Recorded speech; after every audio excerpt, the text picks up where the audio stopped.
Move on now, and we'll start taking this another level into the ground and start speaking about driving those sales activities and helping you measure that you're doing the right things and that the right things are being done properly. So the first thing we want to share with you is that multiple studies have demonstrated that employees invest most of their time in non-productive activities. And I'm sure that does not come as a surprise to most of you. Hence, we have a motto that says, everything you do has a purpose. So every time we talk to our customers about what is it that they want to measure, it's not enough to say, I want to measure what my salespeople are doing.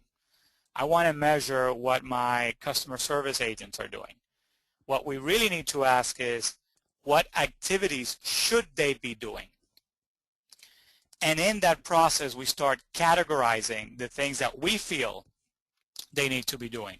So by properly creating these activity types in your CRM, you will know who is spending time in what activities and ensuring that these activities are being carried out the right way.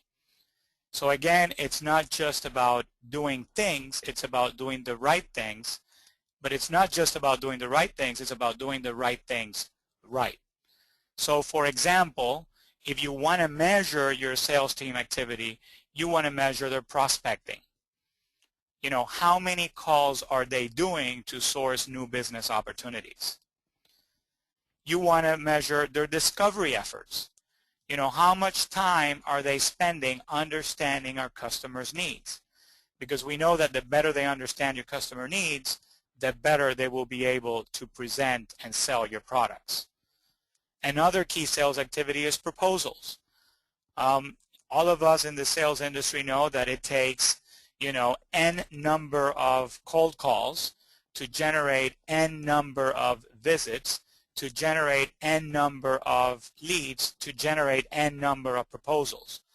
So if you know you close 50% of your proposals, and for every transaction you get $100, and your monthly target is $1,000, you want to make sure that your teams are working on at least 10 proposals for the given period, so that you know that you're going to be close to or above hitting your targets. Negotiations. How much time are they spending trying to come to terms with customers, terms and conditions to close a deal? Again, this is to help you learn what your people are spending time so that you can direct their activities into those that are most productive for your business. And you also want to know how many closing calls they're doing. So how many calls are being done to close business that has already been presented, it has already been negotiated, but we just have not received the signature on the dotted line. So again, these are the key sales activities that you want to be looking at. Obviously, for every business, there's going to be different types of sales activities.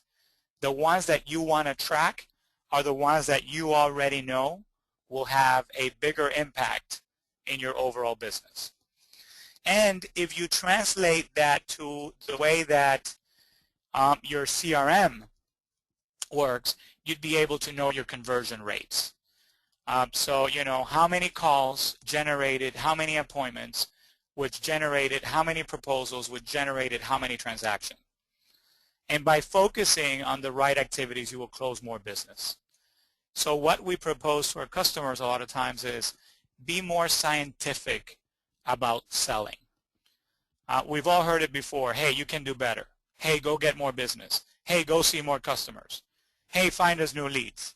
Well, we all know that that's not the answer. That's just the mandate. The answer comes from focusing on the activities that will drive more calls, more appointments, more proposals so you can close more transactions. And what you want to do is you want to have the dashboards and the reports in your CRM to track those activities both at an individual level, as we illustrate here, sales rep 1, sales rep 2, sales rep 3, and also at a role level or at a team level. So if you have different teams, now you can use this information to benchmark.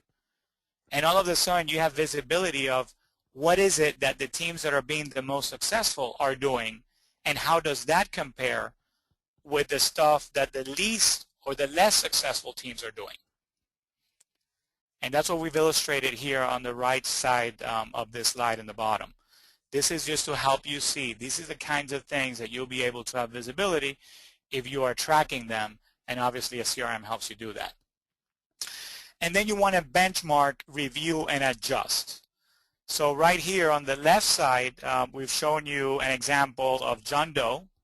He's a sales rep, and his goal is $10,000 a month, and his average transaction value is $1,000.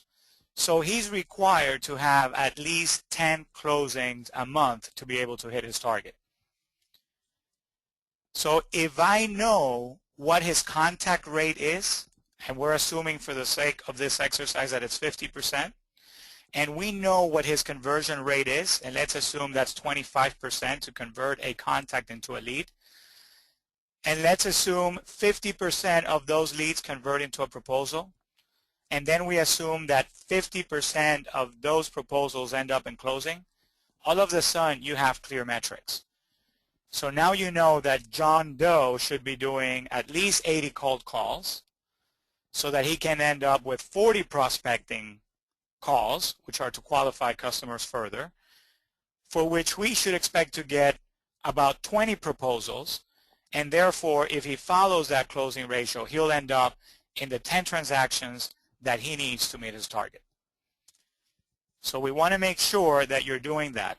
And again, you know, by following these simple concepts, you'll be able to drive your productivity levels, because now you are making that proposition of doing the right things a reality in your business. Qualifying the prospects. So now that we've shared with you, you know, this matrix of conversion, of going from, you know, the number of calls that I need to make to end up with the number of transactions or closing deals that I need to hit my target, you need to make sure that in this process you're also focusing on the right things. So the first statement here is not all leads are created equal. So if you have, you know, 100 opportunities in your system of people that have responded to a given campaign or even to a cold call, we know that some people are more likely to buy your products than others. So what we want to propose to our customers is that they need to focus their attention on those leads with a higher likelihood of buying. And if you do that, you'll be able to have a higher conversion rate, because these are semi-qualified or highly qualified leads. And I'm just going to give you an example. Customer A calls in and he says, look, I'm shopping around. You know, I want to know what your product offers, and I want to know what your price is. They're a prospect, you know, but the likelihood of them buying at this point would be unknown to you.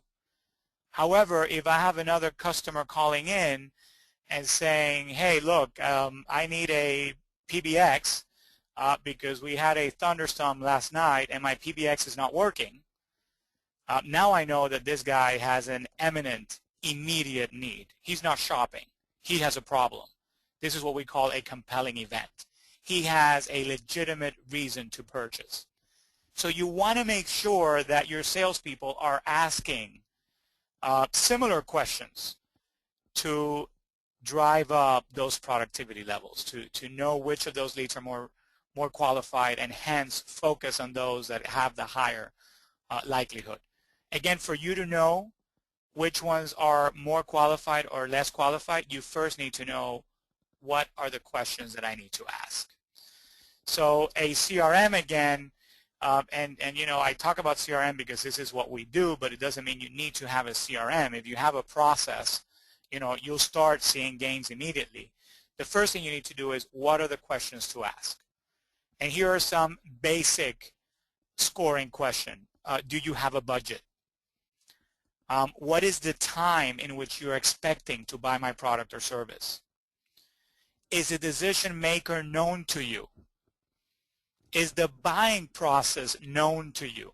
Because we all know we can spend months working on a deal that never closes because we were talking to the wrong people, or it was not in the budget, or it was to be bought next year. So by doing these filtering questions or qualification questions, you can now start scoring your prospects. The favorite question that I have is, what is the compelling event? In other words, what is the reason to purchase?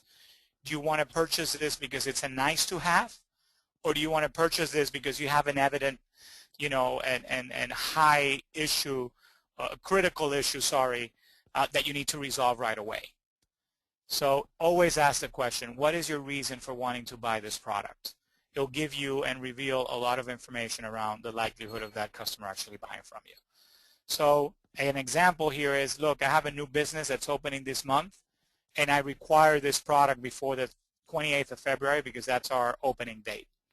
Well, you know that this guy has to make the decision within the next 7 days and actually have the product. And the last question you want to make sure is that you have all the necessary information. So, in your case, there may be 5 questions that make up the necessary information. A CRM will automate all this for you. But if you don't have a CRM, you make it part of your process. You make sure that there is a checklist that every salesperson has and that these questions are being asked. And based on how these questions are being answered, you have what we show you here in the bottom of this slide, which is what we call the lead ranking and scoring process. So if I take all these leads, I will see that some are 4 stars, some are 2 stars, and some are 1 stars. Depending on the impact of how they answer the questions, you can have a weighted value so that the CRM can tell you, hey, these are the guys you need to focus on. Because if you have 100 prospects and you drop the ball with the 10 that are less likely to buy your product, you probably did not lose a sale. But if the same were true for the 10 that were more likely to buy your product, you probably left a lot of money on the table. So that again is why we go into the conversation, ask the questions that will qualify the customer and track them. Because if I'm measuring John Doe's efforts, I want to know that he's all over the customer that is highly qualified, but I'll be a little more conceding if that's not the case with those that are less likely to buy. So this is again supporting that idea of doing the right things right.